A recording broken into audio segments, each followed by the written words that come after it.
Selamat malam para pemirsa yang berbahagia dimanapun berada. Kita berjumpa kembali di konten kali ini di kajian ayat suci bersama narasumber kita Dr. Ahmad Lutfi. Sehat Pak Lutfi ya? Alhamdulillah agak flu. Agak flu, tapi tetap semangat untuk memberikan pengetahuan di konten ini Pak Lutfi. Oke, di malam hari ini Pak Lutfi, yaitu kita membahas Quran surat Al-Insyirah, di mana beberapa pertanyaan yang muncul, yaitu satu, bagaimana kronologi turunnya wahyu Quran surat Al-Insyirah? Secara khusus, bagaimana kita memahami frase nasrah sodrok yang memiliki arti melapangkan dadamu begitu?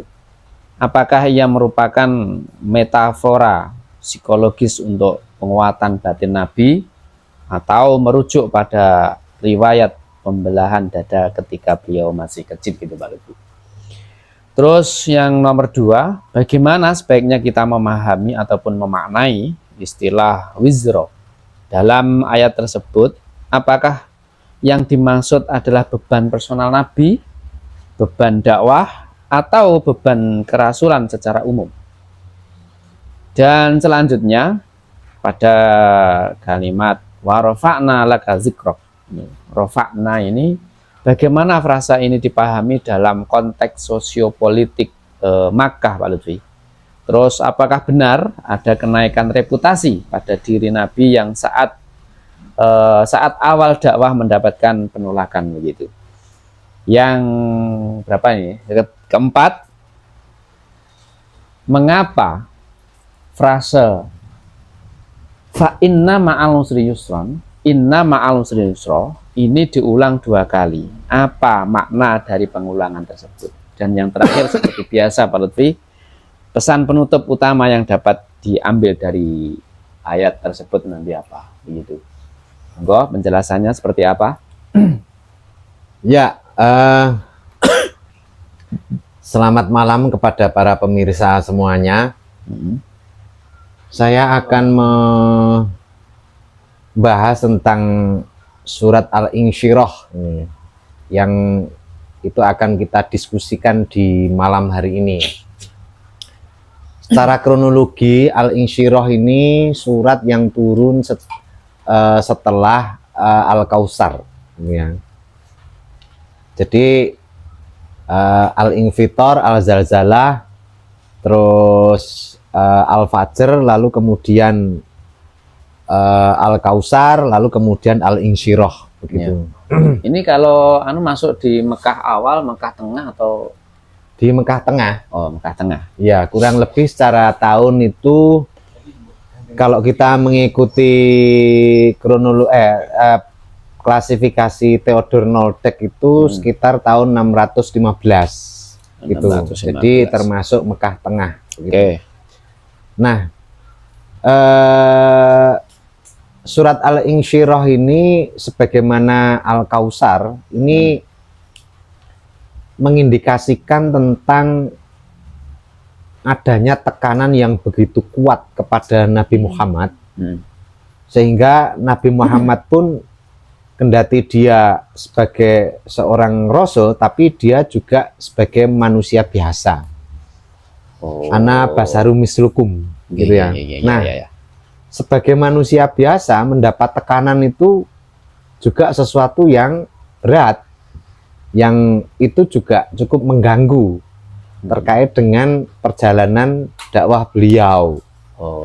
Nah, apa yang tekanan di dalam hal ini begitu? Seperti kita singgung di beberapa pertemuan sebelumnya, bahwa Mekah Tengah itu ditandai dengan terbitnya Sakhifah Quraisy. Gitu. Nah, Sakhifah Quraisy ini cukup berat bagi Nabi Muhammad dan para pengikutnya begitu, sehingga seolah-olah di dalam situasi seperti itu Nabi pun juga merasa berat juga. Keberatan ya. Bahkan misalnya ada itu di dalam beberapa cerita tentang Ashabul Quti Ini ya. Ashabul Quti, itu yang disebut dengan cerita Nabi Yunus yang dimakan oleh ikan paus. Nah, begitu. Iya. Nah, lalu setelah dimakan ikan paus, Nabi Yunus berdiam di dalam perutnya kurang lebih selama 40 hari ya, kalau nggak salah. Ya. Lalu kemudian dimuntahkan oleh ikan paus itu sehingga Nabi Yunus itu terlempar di daratan begitu setelah 40 hari. Nah, Ibnu Qornas menggambarkan bagaimana beratnya Nabi Muhammad itu digambarkan dalam cerita Ashabul Quti itu, gitu loh. Dimana Nabi Yunus itu juga pernah lari dari dakwah, gitu ya. Oh begitu. Pernah lari dari dakwah, yang mana lari dari dakwah itu digambarkan di Ashabul Quti itu seperti orang yang masuk di dalam perut ikan hiu atau ikan paus itu lalu dimuntahkan itu. Jadi artinya cerita tentang Ashabul Quti itu yang disinggung dalam cerita Nabi Yunus menurut Ibnu Qornas ini menggambarkan juga keadaan Nabi Muhammad. Di mana Nabi Muhammad pun pada hakikatnya menurut Ibnu Qornas itu juga mau lari dari dakwah gitu. Efek dari keberatan Sohifah Quraisy tadi. Jadi tekanannya saking kuatnya sehingga seorang nabi pun seperti kisah Nabi Yunus itu juga pernah lari dari dakwah itu, begitu ya. Jadi nabi itu berat, begitu ya. Jadi jangan berpikir bahwa Anda ingin jadi nabi lalu kemudian enak-enakan masuk surga begitu. Nah, lihat penderitaannya. Nah, sebetulnya cerita yang dipilih di dalam narasi terkait dengan Nabi Yunus itu menurut Ibnu Qornas itu menggambarkan bahwa kamu lari dari dakwah pun itu juga tidak akan mengubah dirimu keadaannya menjadi lebih baik. Itu digambarkan itu seperti berada di dalam perut ikan paus, kan tidak lebih baik itu. Lalu kemudian dimuntahkan, terlempar ke dalam satu lokasi tertentu, di mana di situ dia situasinya asing, itu juga bukan sesuatu yang lebih baik pula, begitu. Jadi kendati situasinya buruk ya, Tuhan ingin kamu sebagai Rasul dan juga sebagai manusia biasa menghadapi itu. Nah, begitu loh. Jadi surat Al-Insyirah ini warning gitu ya. Satu warning kepada Nabi Muhammad, kendati berat begitu, itu kamu harus menghadapi begitu. Nah, dalam rangka memperkuat untuk menghadapi ini, Tuhan memberikan satu kalimat ya sebagai kata peringatan kepada Nabi Muhammad. Peringatan itu berbunyi alam nasyrah laka sodrok gitu loh. Bukankah kami telah melapangkan dadamu begitu. Jadi melapangkan dadamu di dalam hal ini mengindikasikan satu situasi di mana Nabi Muhammad ini mendapatkan petunjuk dari Tuhan itu disebut dengan melapangkan dada. Itu bisa enggak disebut penguatan batin gitu? Ya enggak, karena enggak connect. Jadi connectnya itu dapat wahyu itu, gitu loh. Dapat wahyu itu oleh Tuhan disebut sebagai melapangkan dada, karena itu adalah sebuah petunjuk. Gitu. Kalau hal-hal yang terkait batin, misalnya ada ayem-ayeman begitu kan enggak mengindikasikan ke makna itu. Jadi yang mengindikasikan itu justru alam nasrah laka sadrok ini satu kalimat peringatan gitu loh. Bukan satu kalimat yang sifatnya satu kalimat yang sifatnya itu berita gembira, tidak. Tapi satu kalimat yang sifatnya warning. Aku ini sudah melapangkan dadamu loh, begitu. Istilah Jawa itu seperti kayak sedikit memberikan marah gitu. Karena ada indikasi mau lari seperti kisah Nabi Yunus itu, menurut Ibnu Qornas, gitu. Nah, disinilah Tuhan memberikan warning alam nasyrah laka sadrok. Bukankah kami telah memberikan lapang dada untukmu itu. Dalam bentuk apa? Dalam bentuk petunjuk itu. Petunjuk yaitu wahyu yang turun kepada Nabi Muhammad. Oh, begitu. begitu. Nah, itu disebut dengan syarah gitu ya. Atau satu bentuk pelapangan dada. Mengapa itu disebut sebagai pelapangan dada? Ya karena itu terkait dengan keluarnya Muhammad dari culture Arab yang situasinya digambarkan dalam Quran itu dulumat. Oh, Lalu melihat cahaya begitu, dari cahaya itu muncullah yang namanya syarah itu atau insyirah itu, pelapangan dada. Nah, disinilah sebetulnya menurut saya cara kita memahami al-insyirah ini, begitu, al-insyirah ini. Lah, lalu kemudian wawadokna ini, wawadokna angka wizrok ini wadoa angka, begitu ya. Wadoa itu kan meletakkan, ini wadoaan berarti mengangkat, gitu. Wadoa. Jadi wadoa kan meletakkan, tapi kan setelahnya an. Nah, makanya maknanya berbalik, mengangkat, gitu. Kami telah mengangkat bebanmu, gitu, menghilangkan, gitu loh. Oh, mengangkat dalam artian menghilangkan. Menghilangkan beban yang ada pada dirimu terkait juga dengan situasi kamu sebelum kenabian, gitu. Situasi kamu sebelum kenabian. Nah, ini kan relate sama Al-Kausar kan? Al-Kausar di mana aku telah memberimu banyak nikmat, gitu. Dari kamu seorang penggembala, sekarang kamu menjadi orang yang kaya raya, jutawan, begitu. Menjadi jutawan begitu. Nah, wawadona angka wizrok itu juga dalam nuansa yang sama, gitu loh. Dimana kamu dari masyarakat yang ilang fa'aghna, sangat miskin papa, lalu kemudian Tuhan membuatmu kaya, begitu. Lah itu sama dengan wawadona angka wizrok. Begitu. Wawadona angka wizrok. Yang mana Tuhan mengangkat satu beban yang ada dari Nabi Muhammad prakenabian yang terkait dengan soal-soal kemiskinan itu terkait juga alladzi angqadha dhahrok, gitu. Yang mana beban itu sebelumnya telah membebani punggungmu, gitu loh. Membebani punggungmu. Sekarang kamu dalam keadaan lapang dada, dapat petunjuk, gitu. Kaya raya, ngono. Apa yang kurang, gitu loh. Kok mau lari, gitu. Jadi nuansanya seperti itu, Pak. Dalam tangkapan kronologi Al-Quran itu, gitu. Apa yang tidak kau terima di dirimu itu, begitu. Dulu kamu orang yang jadikan warning kan? Ini nuansanya warning. Dulu kamu menjadi orang yang ailang fa'aghna, lalu kemudian kamu kaya. Setelah kaya kamu menikahi suku yang kuat, yaitu Khadijah itu dari Bani Zuhroh kalau nggak salah.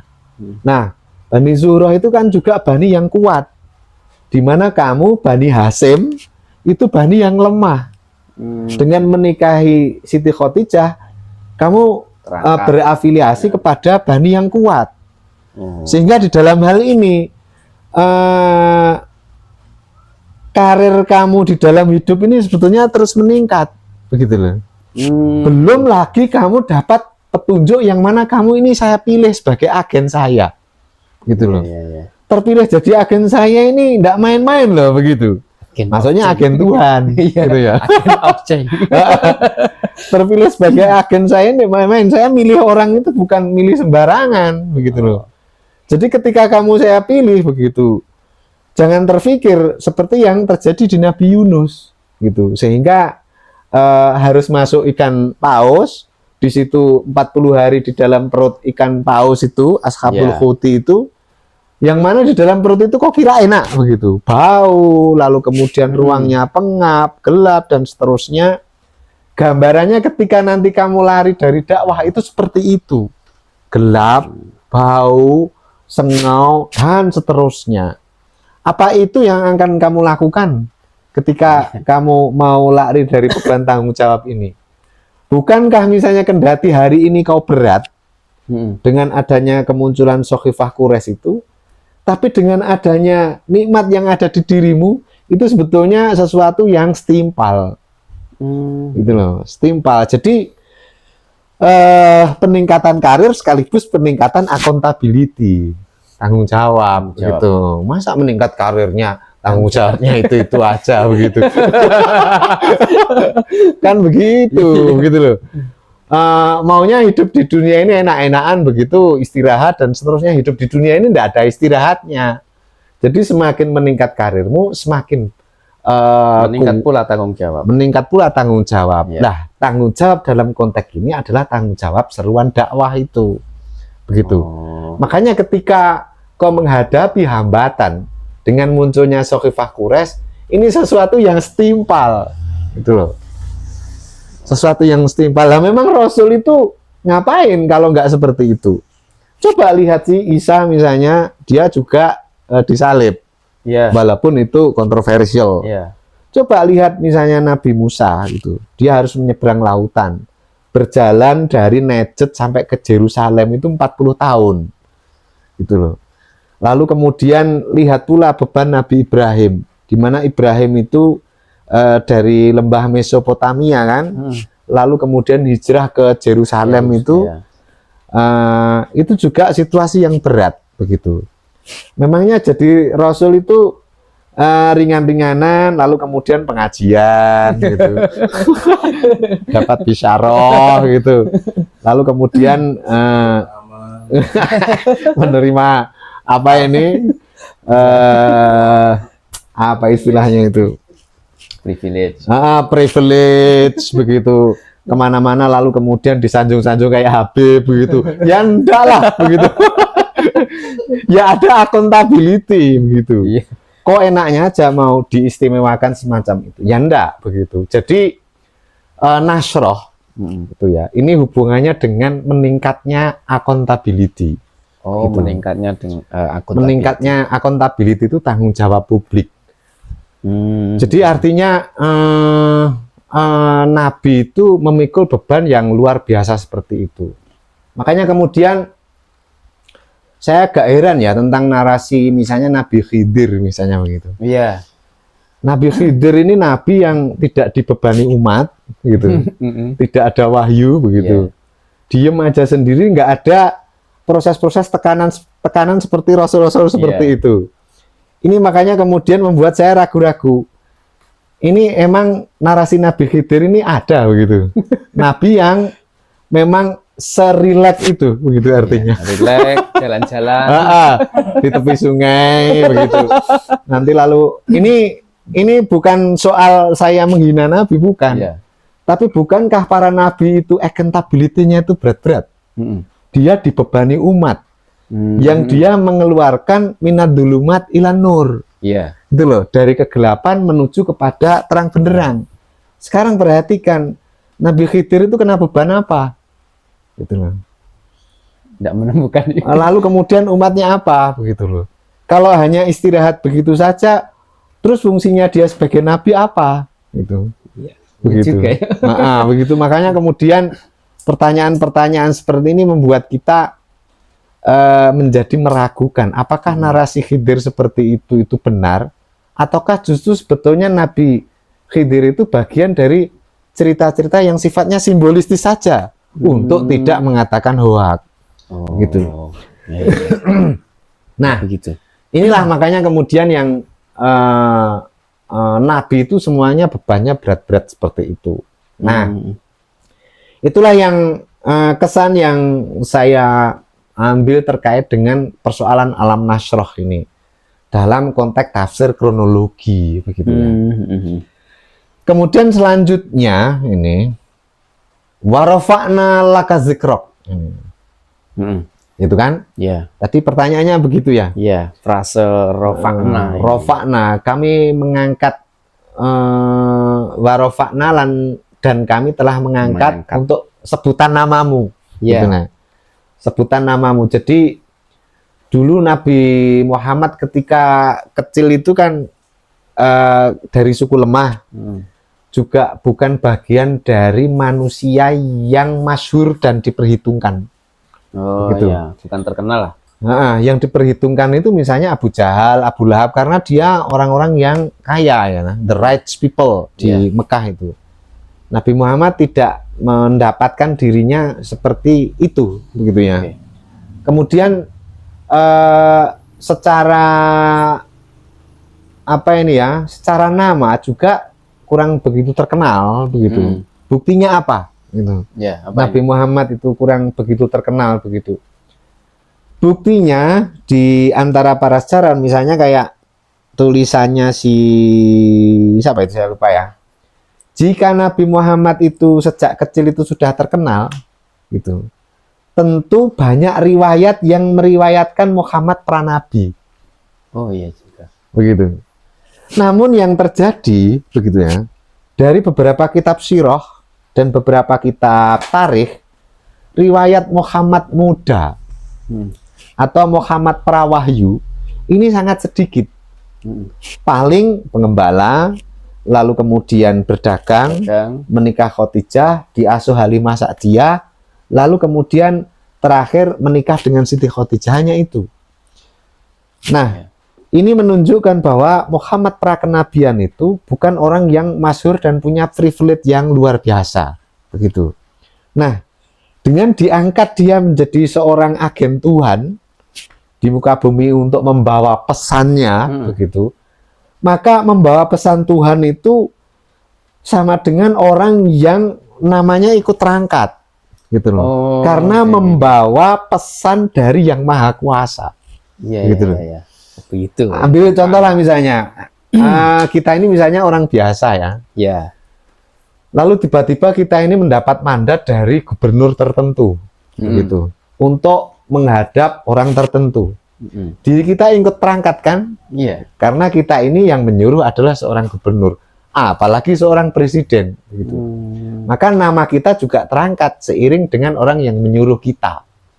Nah, Muhammad pun demikian. Nabi Muhammad ini awalnya dia orang yang terabaikan, dari suku yang lemah, begitu. Nah, tiba-tiba dipilih sebagai agen Tuhan, di mana Tuhan ini adalah zat yang maha kuasa. Mendapat mandat dari gubernur raja, kita namanya ikut terkenal. Ikut terkenal, apalagi ini mendapat mandat dari Tuhan yang maha kuasa, gitu loh. Iya. Kendati berat, begitu. Makanya kemudian Tuhan menyebutkan di dalam ini warofa'na, gitu. Warofa'na laka zikrok. Namamu ini kami angkat menjadi orang yang dibicarakan banyak orang. Yang gitu. Awalnya sepi, tidak ada pembicaraan, menjadi ramai. Menjadi ramai di ujung-ujung Mekah, di ujung-ujung penjuru Arab yang didiskusikan Muhammad. Gitu loh. Nah, sebelumnya tidak terjadi, gitu. Makanya kemudian Tuhan menyebutnya warofa'na laka zikrok, gitu. Nah, alam nasroh, lalu kemudian wawadokna angka, lalu kemudian warofa'na laka zikrok. Ini bagaimana Tuhan itu mencoba mengingatkan ulang kepada Nabi Muhammad, di mana beban yang kamu terima terkait dengan tekanan yang ada pada kamu terkait dengan munculnya Sakhifah Quraisy ini sebetulnya setimpal, gitu loh. Gitu ya. Jadi, kowe iki nikmatmu akeh lho, kowe dadi terkenal, gitu kan. Kowe tak angkat dadi amandatoriku. Kowe tak kei wahyu. Awakmu juga tak angkat dari kemiskinan. Yang awalnya kamu ilang fa'aghna, ndak punya apa-apa, begitu. Yang awalnya pula kamu wawajadaka dolang fahada. Awalnya kamu orang tersesat, lalu kemudian Allah memberimu petunjuk. Ini jadi kayak Tuhan itu melakukan tazakur. Tazakur itu mengingatkan ulang. Ya, mengingatkan ulang pada Nabi Muhammad, janganlah situasi seperti ini. Kamu ini seperti Nabi Yunus, gitu loh. Dari apa yang sudah diingatkan itu, artinya kan setimpal dengan apa yang setimpang yang kamu hadapi begitu. Jadi gitu. untuk dalam konteks sekarang itu istilahnya jangan baper lah begitu. Begitu. Sesingkat itu ya. Jangan baper lah. Jangan baper lah begitu. Artinya atau jangan manja lah begitu. Ya. Itu warofa'na laka dzikrok. Oke. Nah, kan begitu. Iya. Nah, jadi nuansanya seperti demikian ini begitu. Sama juga dengan inna a'toina kal kausar. Lah ini ditazakuri lagi begitu loh. Awalnya kan inna a'toina tok. Ya. Kami telah memberi kamu banyak nikmat. Nah, nikmatnya dirinci nih. Nasrah, laka sadrak, wa wadokna angka wizrak, wa rafa'na laka dzikrok, rinci gitu. Ini yang disebut dengan kausar itu. Makanya antara kausar sama insyirah ini secara kronologi, menurut tafsir kronologi, ini berdekatan secara turun kronologi dalam perspektif kaum tafsir kronologi begitu. Nah, lalu kemudian begitu kan ayat setelahnya menyatakan fa inna ma'al usri yusra, inna ma'al usri yusra. Ya, itu kan? Ini ditegaskan 2 kali. Pengulangan ini sebetulnya bagian dari penguat. Dalam istilah itu kalimat taukid.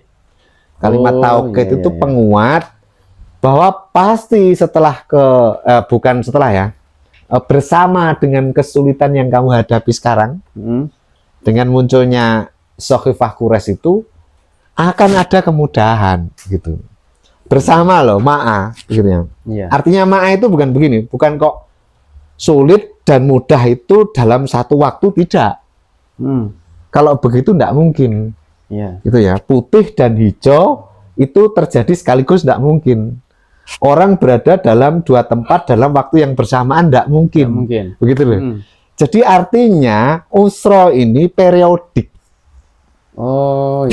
Periodik itu begini. Usronya mulai 615 terbitnya Sakhifah Quraisy sampai kemudian nanti masa akhir Mekah. Ini misalnya usro. Akhir Mekah 619. Jadi 615 sampai 615. Ini kan saya sebut dengan periodik. Nah, di dalam periodik ini usro ini akan ada kemudahan. Bukan kok mudah sekaligus sulit. Bukan. Walaupun ada kata ma'a. Ma'a ini kan bersama. Bersama ini bukan berarti mudah dan sulit. Itu dalam waktu yang bersamaan, tidak. Itu tidak mungkin, Pak. Ada proses lah ya. Makan sekaligus minum tidak mungkin. Begitu loh. Hijau sekaligus putih tidak mungkin. Di sini sekaligus haji di Mekah tidak mungkin. Gitu loh. Makanya kemudian Innama al usri yusra ini adalah periodik, saya menyebutnya. Periodik itu kan periode sejarah itu di antara Mekah Tengah itu kan 615 sampai 619. Nah, ini periodik. Nah, di tengah-tengah periodik kesulitan itu akan ditemukan kemudahan gitu loh. Misalnya ya. Misalnya kemudahan apa yang diperoleh dari Nabi Muhammad terkait dengan kesulitan seperti itu. Misalnya hijrah pertama dari Mekah ke Habsyi itu diterima di Habsyi sana. Bahkan orang Habsyi sana itu menegaskan bahwa apa yang ada di Mekah itu adalah seorang nabi. Nah, ini kemasyhuran Muhammad bertambah lagi seiring dengan para muhajirin yang pergi ke Habsyi, begitu. Seiring dengan itu juga Nabi Muhammad ini dalam konteks Mekah Tengah ini mendapatkan ini ya, empati ya dari orang-orang mustad'afin ini. Nah, gambaran yusronya itu begitu loh. Jadi sulit memang, tapi di balik sulit itu ada something gitu. Ada sesuatu. Bukan kok sulit itu lalu mudah atau mudah itu sulit, tidak. Gitu. Tapi di balik sulit itu ada something yang nantinya kemudian akan berefek di kemudian hari. Kan menemukan sebuah kemudahan di Nah, kemudian hari itu. itulah yang kurang lebih terkait dengan inama'al usri yusra ini. Nah, baru ketika ada kalimat inama'al usri yusra ini, ada kalimat motivasi, gitu loh. Iya. Gitu ya. Ada kalimat motivasi. Memang, gitu loh. Ini sulit, gitu. Ketika kamu menghadapi Sokhifah Quraisy memang sulit. Tapi di awal-awal kan sudah tazakur. Nah, kalau yang kedua ini inama al usri yusra itu sifatnya motivasi, tasdi'. Iya. Ya. Tasdi' memberi motivasi Muhammad, kendati sulit gitu loh. Akan ada kemudahan di dalam konteks itu. Nah, di awal itu tazakur, di yang kedua ini tasdi'. Gitu loh. Memberi motivasi kepada Nabi Muhammad. Nah, dari hal ini alam nasrallah kasadrok ini konteksnya sangat spesifik, yang itu tertuju kepada Muhammad secara personal. Berarti ya. Personal. Jadi wahyu ini dalam kapasitas Muhammad sebagai nabi karena Iya. begitu ya. Tapi bukan berarti tidak boleh disampaikan. Oh ya. Gitu ya. Ya. Paham. Ini dalam konteks motivasinya kepada Nabi, tazakurnya kepada Nabi, gitu loh. Tazakur dan tasji ini kepada Nabi bukan berarti tazakur dan tasji ini tidak boleh disampaikan, boleh, begitu. Cuman secara spesifik alam nasroh ini khitabnya kepada personal Nabi Muhammad. Nah, begitu. Terkait dengan inama'al usri yusra ini. Nah, lalu kemudian menjadi begini, banyak orang menyitir ya, menyitir itu inama'al usri yusra begitu. Kita hari ini dalam kesulitan. Begitu. Setelah kesulitan pasti akan ada kemudahan. Setelah kesulitan nanti ada kemudahan begitu. Lah pertanyaannya, emang kamu ini mengambil accountability apa? Begitu, gitu. Kamu ini mengambil akuntabilitas apa? Kok enak-enaknya menyemati dirimu dengan inama'al usri yusra gitu. Misalnya hari ini miskinnya, lalu kemudian dari kemiskinan itu penuh dengan keterbatasan. Lalu dengan keterbatasan itu menghibur diri dengan menyitir kalimat inama'al usri yusra. Ya enggak bisa dong, gitu. Emangnya kamu membawa beban apa? Dan kamu ditekan apa? Jangan-jangan kemiskinanmu itu karena kamu serakah aja, sehingga apapun yang ada pada dirimu kamu masih kekurangan. Tuh, contohnya koruptor kan gajinya tinggi-tinggi, Pak. Iya. Gitu loh. Nggak ada koruptor itu yang gajinya rendah. Tapi karena serakah, maka kemudian dia tetap ngambil aja. Jadi kemiskinannya itu kemiskinan substansial, gitu loh. Jadi kemiskinan substansial itu dikasih berapapun kurang. Ya. Begitu. Ada kemiskinan kultural, gitu loh. Kemiskinan kultural itu memang dia ini malas, gitu loh. Nggak punya etos kerja, maunya enak terus. Maka kemudian ketika nggak punya, begitu inama'al usri yusra, ya nggak tepat juga dong. Begitu. Penyemangat diri sendiri ya. Ada lagi kemiskinan itu struktural, begitu. Kemiskinan struktural itu karena memang dia ini orang yang dimiskinkan. Karena tidak ada kebijakan yang berpihak kepadanya. Misalnya petani nih, butuh pupuk ini, lalu kemudian pupuk ini dikuasai oleh mafia tertentu. Pemerintah tidak berpihak kepada dia. Akibatnya petani ini nggak bisa tanam. Nah, kemiskinan di petani itu kemiskinan karena struktural, tidak ada kebijakan yang berpihak kepadanya. Nah, kemiskinan yang diterima terkait dengan manusia-manusia episode sekarang, kita harus mengidentifikasi, begitu loh. Jika kamu miskin ini miskin apa? Substansial, struktural, atau kultural, begitu loh. Nah, belum mengidentifikasi seperti itu, lalu kemudian dengan mudahnya menyitir ayat. Gitu loh. Inama'al usri yusra, ya ini Tuhan ini setelah ini ada kemudahan ini. Emangnya kamu siapa? Membawa beban apa juga? Begitu. Itulah. Makanya ini dikuatkan 2 kali terkait dengan posisi Muhammad yang sedang terjepit. Oke. Lantas terakhir Pak Lutfi, ini pesan yang berada di ayat tersebut apa? Tadi kan sudah dijelaskan, ada tazakkur, ada tasjih, gitu. Jadi pesannya dua itu. Oh. Itu sudah masuk pesan. Pesan. Jadi pesan yang ada di surah Al-Insyirah ini itu tadzakur dan tasjih. Begitu. Tadzakur terkait mengingatkan Muhammad akan nikmat yang dia terima. Tasjih sekaligus memotivasi Muhammad agar kuat menghadapi beban yang sedang menimpanya. Beban ataupun tekanan yang dia terima. Oke. Mungkin sudah cukup Pak Lutfi? Ya, saya kira itu penjelasan Quran Surat Al-Insyirah. Mungkin para pemirsa bisa menyimak dan memikirkan. Mungkin ada pertanyaan, silahkan bertanya di kolom komentar. Kita ketemu di lain kesempatan. Akhirul kalam, see you next time Pak Lutfi. See you next time.